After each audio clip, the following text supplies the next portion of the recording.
आज पनि ल्याइसकेको छु शुभ बिहानको भिडियो।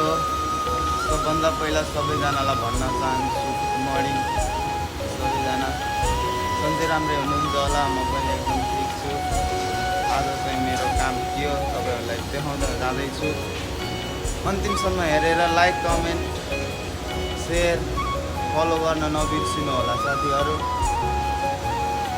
भाइको छोटो मिठो भिडियो हेरेर सुझाव पनि दिनु होला भन्न चाहन्छु। अहिलेलाई भिडियोतिर